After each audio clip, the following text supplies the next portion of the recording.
Kaya inaalala namin lahat yon, kaya minsan binabalikan namin at tumutulong kami. Dahil dama po namin talaga ang talagang tunay na buhay ng isang talagang walang-wala. What?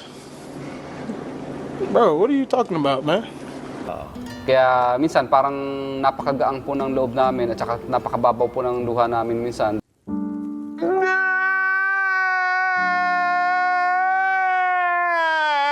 Tulong sa amin, iniisip na lang namin na ganyan din naman kami dati noon. Stop it.